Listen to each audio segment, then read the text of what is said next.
Bienvenidos a un nuevo episodio de Kernel, el podcast de Mixio, en el que nos adentramos en un tema con muchísima mayor profundidad de lo que le podemos dedicar en los episodios diarios. En esta ocasión es muy especial porque lo he podido realizar en colaboración con AXA. En concreto está conmigo Cristina Brita, que es Product Manager de Ciberriesgos en AXA, y precisamente de eso vamos a hablar largo y tendido, porque AXA es una empresa especialmente preocupada en la ciberseguridad de las empresas. Son expertos en defender los negocios contra ciberataques, ¿no? Aportar ayuda a las empresas en esos momentos complicados que, como explica el título de Cristina, tienen que ver con estos ciberriesgos. Ya sabéis que tener un servicio de respuesta a las 24 horas del día, los 7 días de la semana, en manos expertas ante incidentes cibernéticos, pues es más que necesario. Todos los oyentes del programa, tanto del diario como de Kernel, como del resto de podcasts de tecnología, hace tiempo sabéis pues que los ciberataques es algo cada día más común y cada vez de una mayor envergadura a empresas grandes, pequeñas, ya no son cosas de películas, y que cada día pues afectan a un mayor número de datos, de clientes, de proveedores con escala global y que tienen técnicas cada vez más avanzadas. Y el tema de los ciberriesgos es bastante amplio, mucho más allá de elementos muy importantes como el confiar nuestra ciberseguridad a equipos expertos en descontaminación para todos los equipos afectados una vez que ha ocurrido, pero también, por ejemplo, la gestión de la reputación en línea, la comunicación con usuarios, con clientes o con proveedores afectados en el caso de los datos personales o datos privados, e incluso un servicio de forense informático. Todo esto es lo que ofrece AXA dentro de su ciberprotección. Al final es un producto flexible, adaptado a las necesidades de cualquier negocio, que por supuesto cuenta con coberturas de responsabilidad civil por pérdida o daño a datos de terceros, posibles sanciones, actividad multimedia, amenazas de extorsión cibernética e incluso, si necesitases más, puedes añadir garantías opcionales como la interrupción de tu negocio con una indemnización diaria por un máximo de 30 días o recibir equipos de sustitución.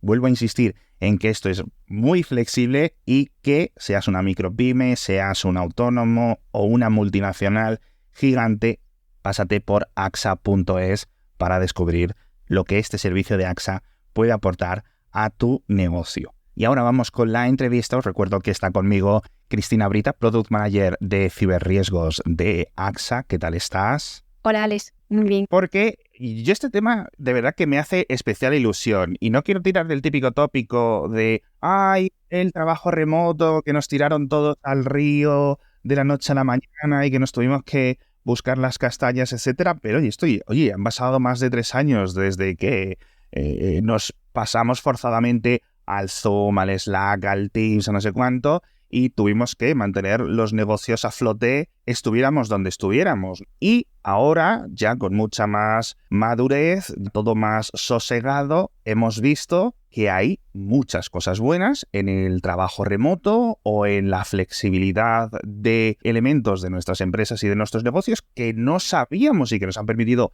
tanto ahorrar mucho dinero, pero también encontrar algunos puntos un poco más ásperos. En este caso, hay un montón de consideraciones de ciberseguridad que yo creo que a primera vista no nos habíamos dado cuenta, ¿verdad, Cristina? Sí, eso es verdad. Han ido saliendo a lo largo de este tiempo en el que se ha ido pues poco a poco implementando el teletrabajo. Yo, por ejemplo, ahora tengo mucha sensación, porque con los oyentes hemos comentado. Es que un empleado se me dejó el portátil en no sé qué. Eso no pasa en la oficina. Si te dejas el portátil en la oficina, pues ahí se queda cuando llegas al día siguiente, ¿no? El hijo le cogió y le tiró el zumo encima. Todo ese tipo son incidentes tecnológicos que a lo mejor no estaban ocurriendo antes. No quiero decirlo, pero son muy cercanos a mí esos ejemplos. Dime algún ejemplo que no sea tan de situación. Tan básico como los que te he dicho yo. A ver, yo creo que lo que te ha pasado a ti nos ha pasado a todos, en especial lo que vendría siendo aquella época de COVID en la que estuvimos en casa. Muchas reuniones de que de repente pues se te cae la conexión o tienes niños, pues vienen, entran y tal. Son situaciones un poco del día a día y creo que responden a simple y llanamente un nuevo modelo de trabajo, que es el teletrabajo, y que hay que gestionar. Sobre qué otros riesgos que no son tan de situaciones cotidianas que de repente van y te afectan en el momento en el que estás trabajando, pues yo creo que el principal reto realmente es gestionar ese nuevo modelo de trabajo. Es decir, darle a entender a tus trabajadores que tienen que seguir unas pautas y seguir una serie de directrices que se aplican en el momento en el que están trabajando desde casa. Ya sea, por ejemplo, pues no solamente lo que vendría siendo estar en un espacio reservado para el trabajo o como se hizo, por ejemplo, desde AXA, aportar una silla ergonómica, una pantalla, un teclado, en fin, todo lo que se necesita para hacer teletrabajo desde casa, sino también el tema de la concienciación y de la formación en lo que vendrían siendo pues situaciones de seguridad digital, de seguridad de los datos que se pueden dar. Sí, esto es algo que todos lo podemos tener en mente, ¿no? El típico, no, es que necesito una VPN para mi trabajo y entonces solo puedo trabajar o solo me puedo conectar desde el ordenador de la empresa, que ya me lo han dado los de sistemas, todo configurado, etcétera. Entonces, si tienes una emergencia, pues no puedes ir a cualquier ordenador porque no cualquiera vale o a ningún smartphone o lo que sea. Más allá de los VPNs, más allá de, por ejemplo, los accesos seguros, es decir, ¿cómo sé que este empleado que está conectándose en remoto es realmente el empleado y no es desde un familiar que le ha cogido el ordenador sin querer, por ejemplo, ¿no? Hasta un ente malvado que anda por ahí robando credenciales en Internet? A ver, esa situación se resuelve un poco con sistemas de autentificación y de contraseñas. En este mundillo somos todos bastante conocedores de lo que serían factores de doble autentificación y si tú, por ejemplo, te dejas el ordenador del trabajo en casa y entra quien sea, no con ánimo de hacer nada nocivo, sino simplemente porque quiere consultar algo en Google, pues se va a encontrar con la primera barrera que va a ser entrar en tu usuario. Entonces sí que existen ahora mismo medidas preventivas para evitar que situaciones como la que has comentado pues efectivamente al final sucedan. Porque todo esto ya viene, digamos, en los sistemas operativos o hay que hacer un trabajo como mucho más, porque, vale, a lo mejor hay algunas empresas que dicen, bueno, mira, con las funciones de seguridad que me vienen en este sistema de VPNs que hemos contratado, en este sistema de acceso o con los sistemas operativos y ya está, podemos más o menos tirar para adelante, o hay alguna recomendación especial que dices tú, esto no puede faltar. A ver, también depende un poco de la organización de la que estemos hablando. Como has dicho antes, si perteneces a una gran organización que tiene un equipo y una infraestructura de seguridad de la información, puedes vivir en el confort en el que sabes que hay un equipo especializado que se va a encargar de que el entorno de trabajo sea seguro y tú, si de repente por lo que sea metes la pata, pues te puede llegar un email en el que te avisan diciendo, oye, esta información no puede salir de la empresa, aquí no te puedes meter, se te bloquea el acceso a esta web. Donde igual puede llegar más lo que vendría siendo una dificultad es cuando somos una empresa chiquitita, una empresa que puede no tener esos recursos o esas capacidades para gestionarlo ellos directamente y lo tienen que delegar en terceros y pierdes un poco como la trazabilidad. O si eres un autónomo que te tienes que autogestionar a ti mismo la seguridad de tus dispositivos y de tus datos. Entonces, yo creo que básicamente lo que sugeriría sería proteger el dispositivo final con el final con el que trabajas mediante lo que has dicho, la VPN que te puedes configurar tú, incluso en tu móvil puedes seleccionar VPN por si imagínate que eres una persona, eres un comercial y estás al final moviéndote, visitando clientes, igual no puedes estar todo el rato con tu portátil o con tu tablet, con tu móvil, puedes tener ahí una red segura. La doble autentificación, como hemos hablado ahora mismo, para evitar tanto que un tercero maligno quiera robarte los datos como que alguien de tu casa o cualquier amigo coge tu móvil, que se supone que es tu móvil y lo necesite para cualquier otra historia. Y también muy clave cifrar el contenido de tu dispositivo, que ahí hay diferentes softwares que te pueden permitir realizar esto. Los hay más sofisticados, menos sofisticados, pero al final es una herramienta que existe y que tú puedes implementar tranquilamente en tu dispositivo personal si no tienes ese paraguas de gran corporación que ya lo tiene implementado por defecto.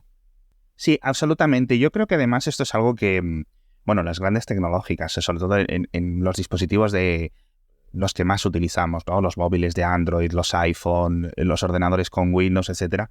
Todas estas funciones han pasado a tener mucha más relevancia y porque se los pedimos, ¿no? Sí. Los estamos necesitando.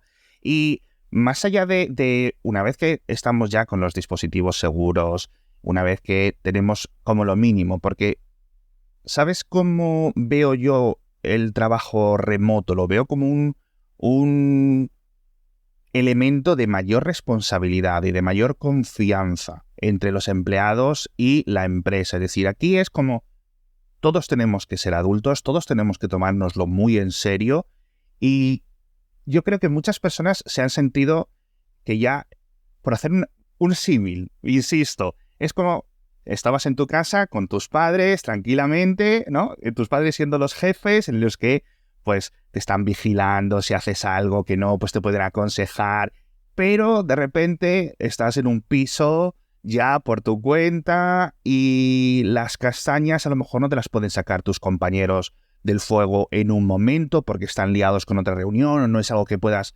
levantar una mano o irte al escritorio de al lado.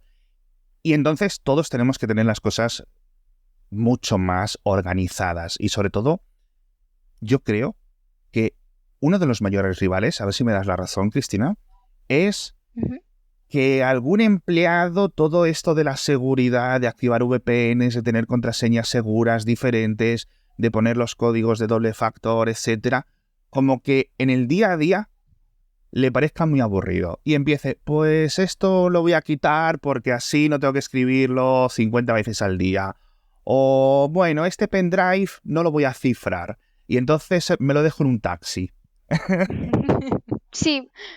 Entonces yo creo que aquí hay mucho factor de, oye, vamos a ponernos serios porque en las oficinas estábamos todos como cuidándonos los unos de los otros, pero aquí no siempre ocurre. Pues existen ciertas resistencias en algunos empleados a adoptar este tipo de modelo de trabajo. Es real, pero como sucede siempre con cualquier cambio. Cuando tú cambias la forma en la que has estado trabajando, viviendo, conviviendo, compartiendo, pues llega un momento dado en el que si te lo cambian, lo cual es natural en lo que vendría siendo el progreso, te vas a resistir y es natural. Y me cuesta hablar mal de los modelos híbridos, de lo que es el teletrabajo y estar en la oficina porque me encanta. Me encanta el modelo híbrido. Creo que lo que hay que hacer es trabajar las barreras que presenta la gente ante el cambio, potenciando los beneficios que conlleva. Entonces, puede ser que, puede ser no, lo hemos visto y se ha vivido cada vez que tienes que venir y cambiar la contraseña y la cambiaste hace 2 meses y ya no sabes cuántos números más meterle o qué palabra te tienes que inventar para que funcione y te dé el ok, la bendición, ¿no? De, venga, sí, esta contraseña es segura. Es verdad, eso es tedioso. Más tedioso es no tener la oportunidad de teletrabajar desde casa, de concienciar y lo que has dicho sobre todo al principio, de tener como una posición de responsabilidad y de confianza para la entidad para la que estás trabajando. Creo que los beneficios que aporta el teletrabajo son superiores a los inconvenientes con los que te puedes encontrar y que los inconvenientes al final tienen solución, se pueden gestionar y mi principio pues las contraseñas serán más sencillas y no había que cambiarlas y al final fíjate cómo estamos derivando en cambiarlas cada 2 meses, etcétera. Pero es que salen nuevos softwares, salen nuevas soluciones en las que puedes hacer que tu usuario final ese paso lo tenga más fácil y se gestionen de otra manera para hacer como pues eso su día a día de forma más sencilla. Por lo que sí, hay resistencias, pero ya te digo que las ventajas superan cualquier tipo de tarea tediosa que al final te toma 5 minutos cada 3 meses. Y una vez que vamos a asumir, ¿vale? Nos vamos a poner en la peor situación. Ha ocurrido o es un potencial incidente en camino por algún despiste, por algún fallo de configuración, por simplemente ocurre. ¿Qué formas tenemos para poder evitarlo? Me refiero, es decir, hay un equipo de sistemas en una empresa más grande que obviamente pues está siguiendo y monitorizando la actividad de los empleados y dicen, oye, esta conexión de repente desde Vietnam de este empleado es rara, ¿no? ¿Qué está ocurriendo? En equipos más pequeños pues todo quedará descargado a automatizaciones y a software, etcétera. Recomiéndame mejor algún tipo de solución o algún tipo de buenas prácticas. Lo primero que diría es que el riesgo cero no existe, y eso cualquier persona que trabaje en seguros te lo va a decir. Y en lo que es la ciberseguridad, los ciberincidentes, teniendo muy en cuenta los datos que se publican y las tendencias que se siguen, pues como el dicho que se suele decir con las personas que montan en moto. Hay dos tipos de empresa, la ciberatacada y a la que van a ciberatacar. Entonces hay que partir de esa premisa. Cuando tú estás trabajando contra terceros que te intentan atacar o contra el error humano, que es muy difícil de gestionar, y digo error, ni siquiera mala idea, que simplemente una persona se equivoque, porque es que eso es normal, es frecuente y es lo esperado, y es lo que tienes que esperar. Entonces, sabiendo que es algo que va a suceder, lo que tenemos que tener muy claro es tener un plan de acción. Un plan de acción en el que tengamos identificado pues la tipología de nuestros datos, tengamos identificados también nuestros trabajadores, los puestos que tienen, a qué tienen acceso, la tipología de los datos que manejan estos trabajadores, cuál es la persona de contacto para cuando nos vemos que de repente intentamos entrar en el portátil corporativo y no podemos entrar, a quién nos tenemos que dirigir, la cadena que se activa cuando nos encontramos ante una situación de este estilo. Eso creo que es clave porque partiendo de la base de que es una situación en la que nos vamos a encontrar, no puedes evitar que te suceda, pero sí puedes gestionar cómo vas a reaccionar ante esa situación. Entonces, lo primero, vamos, y lo que considero que es clave es eso, tener un plan de acción y luego, por otro lado, pues tener un plan de respuesta y tener todos los riesgos asociados a un ciberataque cubiertos. Hay una parte que depende más de la organización, que es toda la infraestructura técnica para evitar, para garantizar esa seguridad. Luego ser compliance con la legislación, que eso también te va a ayudar a la hora de cuando se busquen responsables o se tengan que tramitar denuncias, pues poder hacerlo de forma correcta. Y ahí lo que ahora, por ejemplo, está muy, muy de moda y a lo que el mercado está respondiendo cada vez más, que es tener un seguro de ciberriesgos que luego cuando ya tú hayas cumplido con todo lo que tienes que hacer, hayas respondido de la forma más eficiente y profesional que puedes, tener un colchón o un aliado que todo aquello que ya no depende de ti porque llegan reclamaciones de terceros, has sufrido pérdidas económicas importantes, pues pueda responder y darte ese apoyo. Sí, porque lo has resumido tú muy bien, es en plan, formación, tener las cosas planeadas por si acaban ocurriendo para que no nos pille de imprevisto, porque hemos hablado aquí con un montón de expertos, por ejemplo, en ransomware, ¿no? Y nos contaban historias. Dice, es que no solo tienes que lidiar con el caos terrible de que tengas un ataque y no puedas atender a tus clientes, tu negocio esté parado, sino que encima tienes que ponerte a plantear cómo solucionarlo. Y entonces, si ya está todo más o menos planteado, vas a ir con unos procesos mucho más tranquilo y yo creo que vas a cometer menos errores, ¿no? Sí. A la hora de no solo evitarlos, sino que si acaban ocurriendo, incluso repelerlos antes de que se agrave la situación, la verdad, porque creo que es, como dices tú, la mejor táctica y va mucho más allá, ¿no? Por ejemplo, de tener copias de seguridad, los datos privados con las nuevas regulaciones, etcétera, tenerlos con su suficiente aislamiento, con toda la regulación. Me ha gustado mucho lo que decías de que cumplir las normas y las regulaciones y saber cuáles son y tenerlas ya es bastante parte de esta planificación, ¿verdad? Las normas al final se han creado y se han escrito en muchas ocasiones en colaboración con la industria, diciendo, oye, pues mira, las buenas prácticas deberían de convertirse en norma, ¿no? Sí, yo creo que todo lo que es la normativa y el marco legal es una forma de tener claro un poco lo que son los mínimos a cumplir y que al final tenemos que tenerlo un poco como de nuestro lado.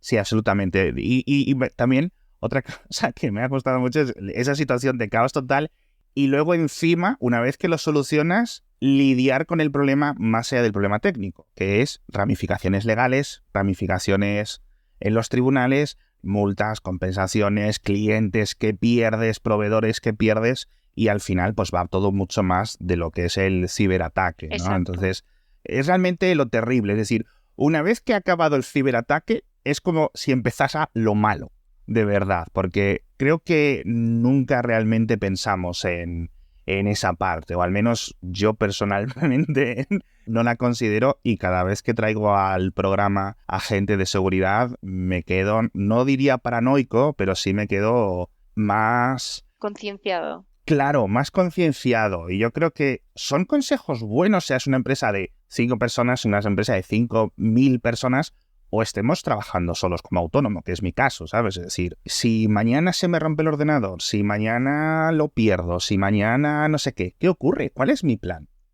Si mañana alguien accede a mis facturas, a mi lista de clientes, a la lista de suscriptores, pues puedo estar en un jaleo por leyes de privacidad, porque debería de haber hecho unas protecciones y a lo mejor no las hice bien.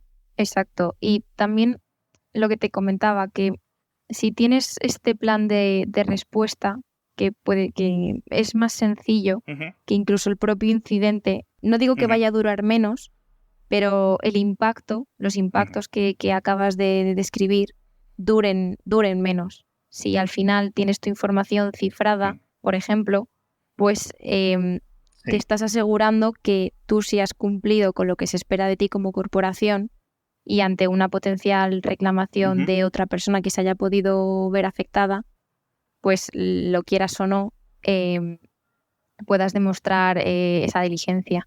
Claro, es que se solucionan tantas cosas poniendo un poco de pensamiento y un poco de planteamiento previo, tranquilitos, venga, vamos a hacer las cosas con su tiempo, etcétera.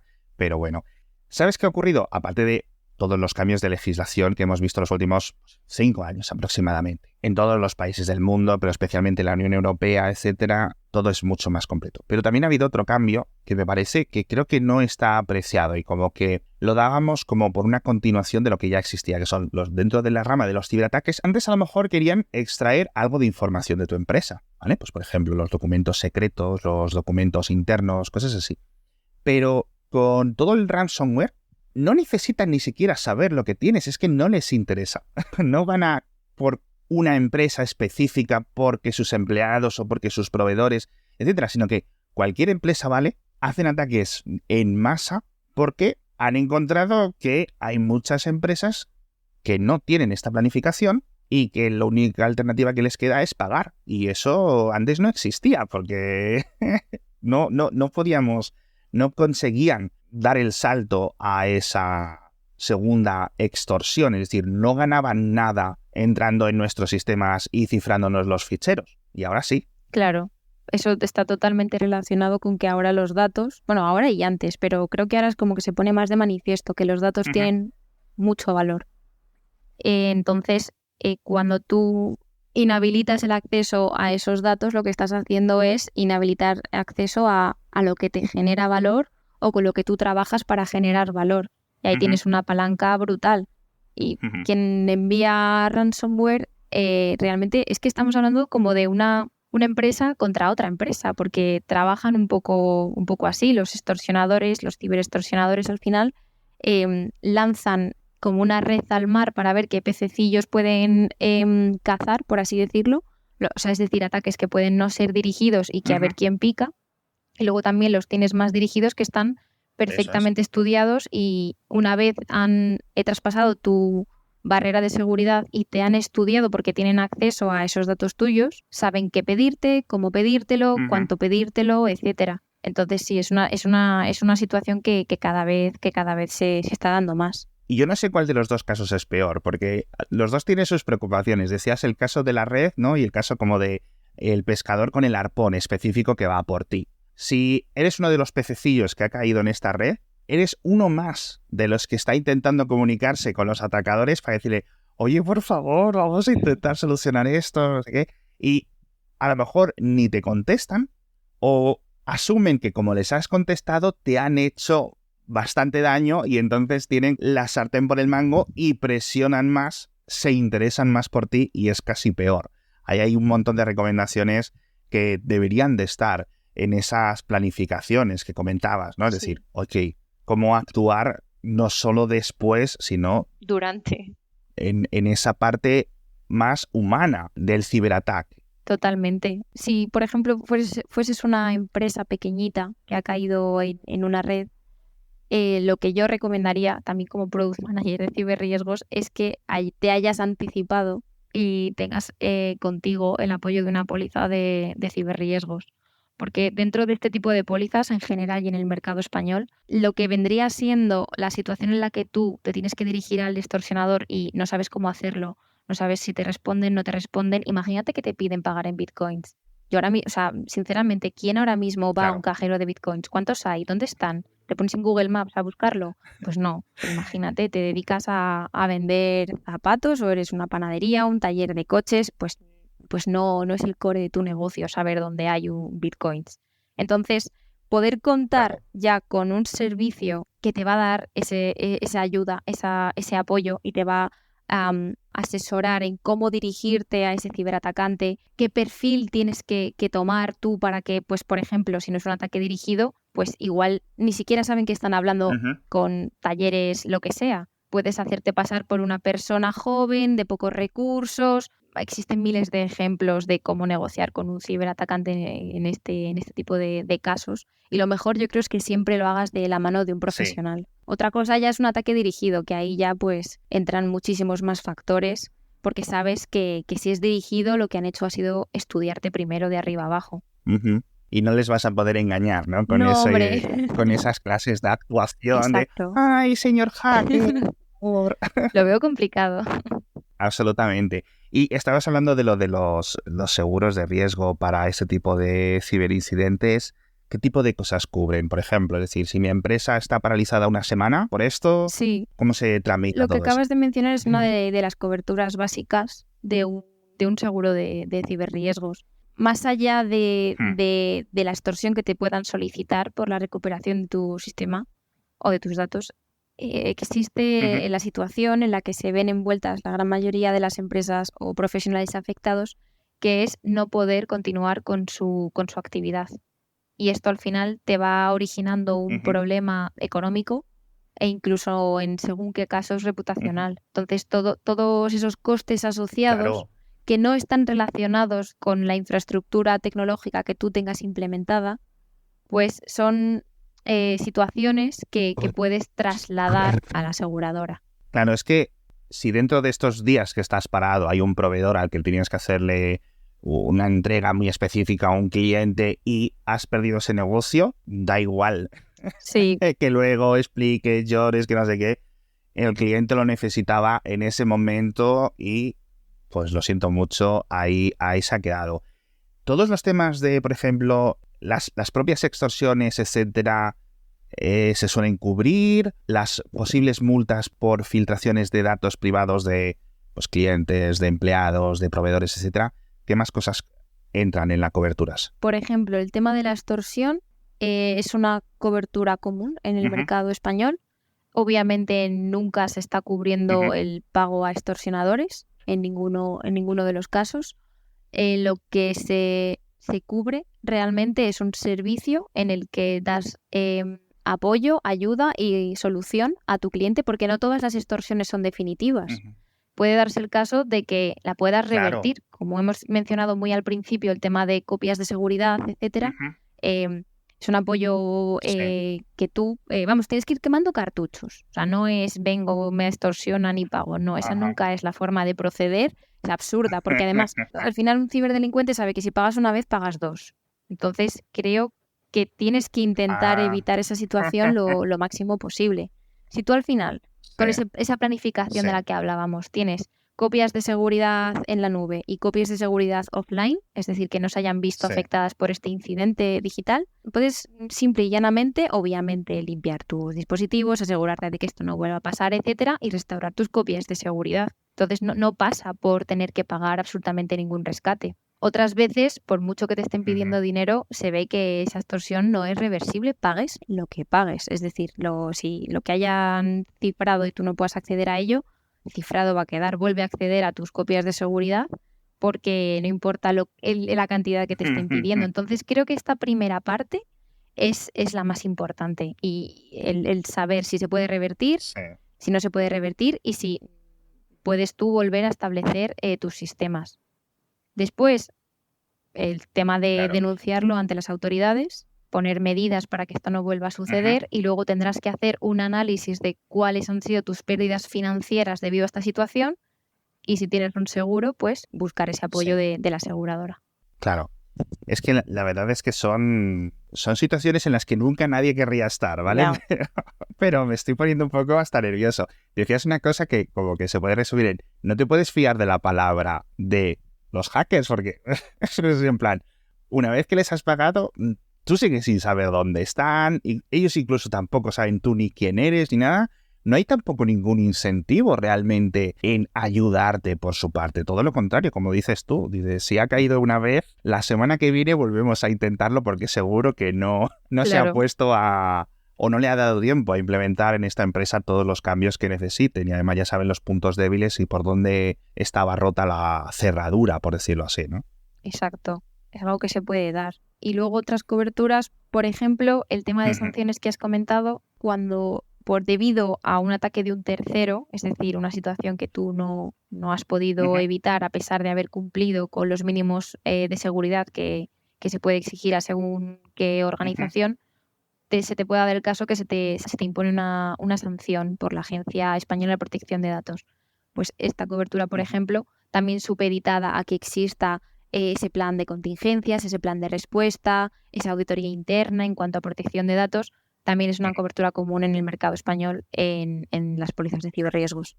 Sí, porque incluso las propias normativas y las propias leyes trabajan con pues estos atenuantes. Oye, mire, si esta empresa pues eran unos vivas la vida y tenían todo sin cifrar y nadie les preocupaba nada y han tardado muchísimo en recuperarlo, en ponerse al día, en hablar con la gente que potenciales filtraciones hayan ocurrido, hayan afectado, etcétera, o esta otra empresa que lo ha hecho todo de forma seria y responsable, tanto antes como después o incluso durante el hipotético incidente. Te iba a decir grandes atenuaciones, pero yo diría que gigantes, y a lo mejor pues puede acabar la historia de una forma mucho más sencilla, sin ninguna duda. Sí, totalmente. Es que no me quiero poner en ese pellejo, la verdad. No, y viendo cómo son las multas de cantidades económicas, menos. Eso es. Bueno, Cristina, yo creo que no me has dejado un poco más asustado, pero sí me has dejado, yo voy a usar el adjetivo que decías antes de concienciado, porque, de nuevo, seáis trabajadores por vuestra cuenta, trabajéis en una empresa más grande o más pequeña, hay soluciones para todo y sobre todo el tiempo que hay que poner de nuestra mano antes de que ocurra siempre es la mejor inversión en este tiempo, ¿no? Y saber cuáles son tus medidas para, en el caso de que ocurra o cuando acabe ocurriendo, porque como decías tú, es como ley de vida, en algún momento va a ocurrir, ¿no? Y en ese caso, pues, la prevención, las formaciones con los empleados, la contratación de un seguro, etcétera, todo eso creo que son diferentes escalones de una escalera que te va a ayudar mucho a salir de ese sótano durante este tipo de ciberincidentes. Totalmente de acuerdo. Tienes al final que anticiparte ante una situación que sabes que existe y que se da de forma recurrente. Así que bueno, no esperéis realmente a que le ocurra a alguien de al lado, o peor, a que os ocurra a vosotros, y haced caso a Cristina, de verdad. Que para eso la he traído al programa, porque sabe mucho. Así que, por favor, tomadlo en serio estas cosas, porque de verdad que es mucho más extendido de lo que realmente ocurre. Mucho más de lo que pensamos, porque muchas empresas que les ocurre esto no tienden a contarlo. Pensamos que ocurre menos quizás por ese tipo de comportamiento humano, ¿no? Así que ya sabéis. Bueno, muchas gracias, Cristina. Muchas gracias a ti, Alex. He aprendido contigo muchísimo en este episodio y nos despedimos esta semana en Kernel. Muchísimas gracias a los oyentes por acompañarnos otro episodio más y muchísimas gracias, Cristina Brita de AXA. Y ya sabéis que volveremos en el próximo episodio con nuevas entrevistas también muy interesantes y que si es el primer episodio que escucháis tenéis un montón de episodios de Kernel que escuchar de casi todo tipo de temáticas dentro de la tecnología.